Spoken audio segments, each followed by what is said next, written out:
I'm Bas Lansdorp. I'm a co-founder and CEO of Mars One, and we're organizing a manned mission to Mars in the year 2023.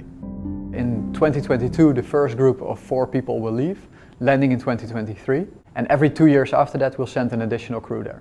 Mars One has selected its final 100 contenders to form a colony on the foreign planet. That is actually happening in life. People are being offered a one-way ticket to Mars. We need to make humans a multi-planet species. These people are really going, everybody. You sure about that? You sure about that?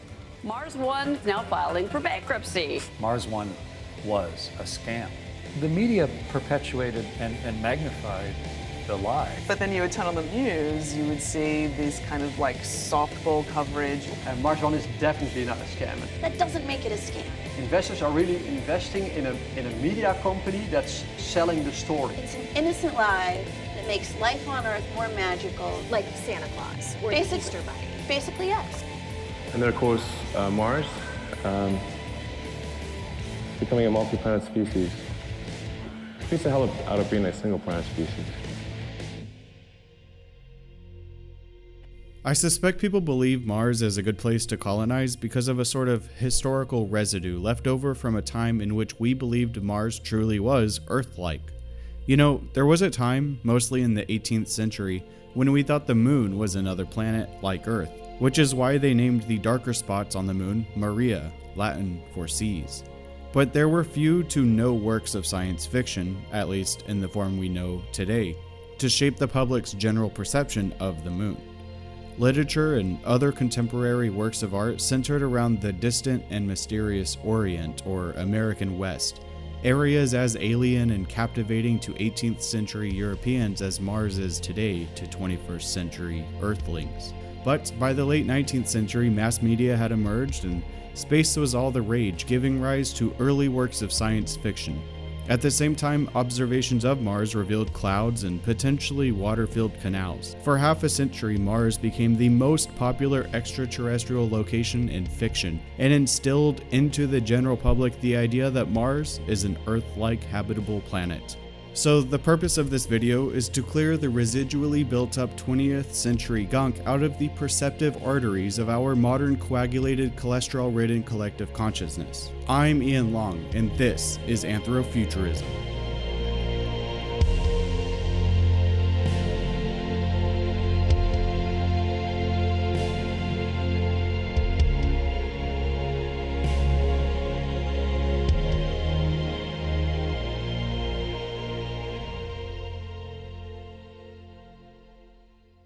You can't breathe on Mars, and it's also radioactive, and the soil is toxic, and it's about as cold as Antarctica, meaning all the protections you need on the moon, you also need on Mars.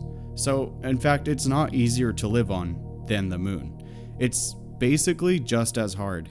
Then you add in that it's also 200 times further away from the Earth than the moon, which makes everything more expensive and take longer. And for what? An atmosphere 1% as strong as Earth's that massively complicates launching and landing operations while providing basically no beneficial protection? Or 1/3 the gravity of Earth? If we want low gravity, the moon has less. If you need gravity to maintain bone and muscle atrophy in space but don't want to exercise, sit and spin. Centrifugal forces will do the rest. Or perhaps some rare minerals we don't have here on Earth. Well, as far as we know, Mars doesn't have any rare minerals, and in fact has far fewer minerals than both the Earth and Moon, which both have around 6,000 minerals, while Mars has a measly 161. Not to mention all the asteroids that are much closer and easier to mine than Mars. Now I know what you might be thinking. Ian, you don't understand. It's not all about economic gain, you psycho-capitalist. It's about expanding civilization's presence off-world so we don't have all our eggs, pets, children, friends, families, forests, oceans, and taxonomic trees in one basket. Well, anticipated commenter, I agree. This is a very worthy endeavor, but it's my contention that we're better off planting the seeds of continuity on the equally harsh, but much closer, moon. The moon is not a nice place. You don't go there for its nice beaches, but it is valuable in the same way a port or warehouse is valuable. It is utilitarian. What does the moon have that we don't have here on Earth? Nothing. everything the moon has, the Earth has more of. The moon has the same metals and minerals, the same basic crust composition, but it's smaller, so there's actually less of everything. The only thing the moon has that the Earth lacks is a few rare isotopes created by the solar wind that Earth's magnetosphere blocks, namely helium-3, which isn't useful until we're using full-scale fusion reactors in a decade or 2, or 3, or 10. But it's precisely what the moon doesn't have that makes it useful. The moon doesn't have an atmosphere, and it doesn't have much gravity, making it an ideal location to launch missions to other celestial bodies from, and for manufacturing goods to be shipped to Earth or elsewhere. According to the Tsiolkovsky rocket equation, velocity change, or delta V, from the moon's surface to low Earth orbit is 6.4. Delta V from the Earth's surface to low Earth orbit is 9.3 to 10. In other words, it's easier to get into orbit around the Earth if you start from the moon than if you start from the Earth's surface itself. Also, shipping anything from the moon to the Earth's surface takes less time than shipping things across an Earth ocean. Are you paying attention, Amazon? South Africa to China shipping typically takes 30 to 40 days without delays, and shipments have to arrive in a designated port with all the necessary coastal infrastructure. Anything shipped from the moon can land literally anywhere on Earth by adjusting the descent trajectory. Once a shipment enters the Earth's atmosphere, aerobraking, or parachutes, will do all the work. This means inland hubs can be set up outside of every major city.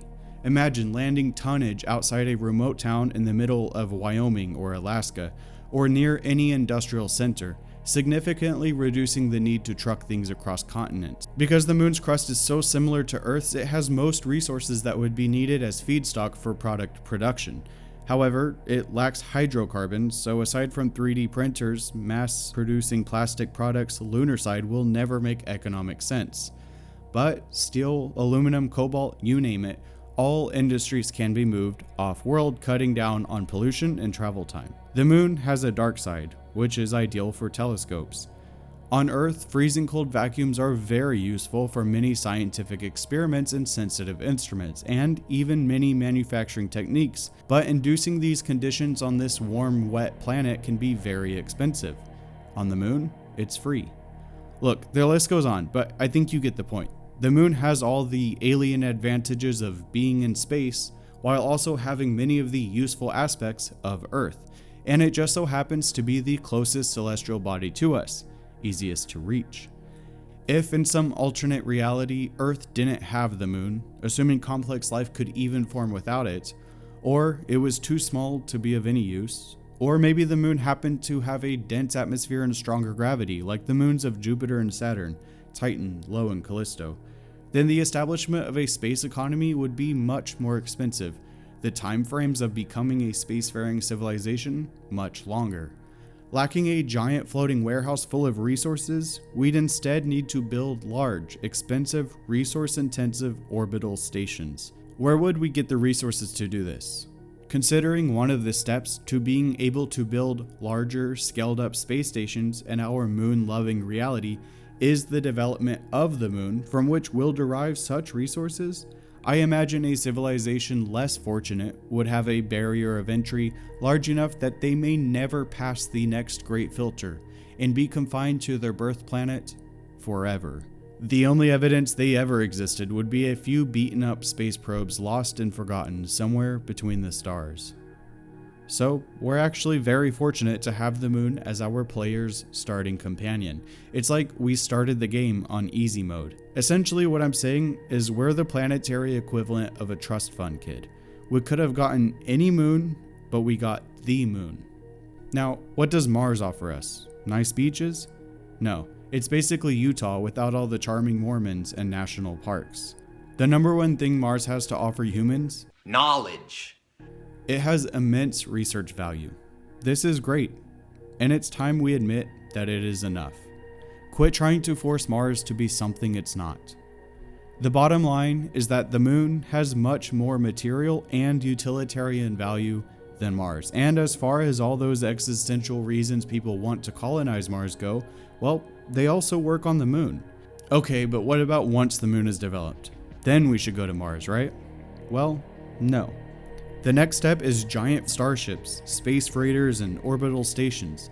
If we can imagine a future in which humanity is traversing the solar system, most of those ships would have been built in a shipyard orbiting Luna. Once we humans have freed ourselves from our earthly shackles and are traversing the heavens, why should we seek out new planetary chains?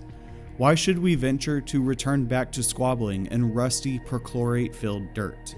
In all honesty, Mars might be one of the last places you want to touch in the solar system, in the same league as Mercury or the Taco Bell bathroom. But that didn't stop defunct Mars colonization firm, Mars One, from raising $928,888 in donations and sales. Thanks for watching, and if you want a more in-depth look at developing the moon, I recommend checking out this book some random dude wrote on Amazon.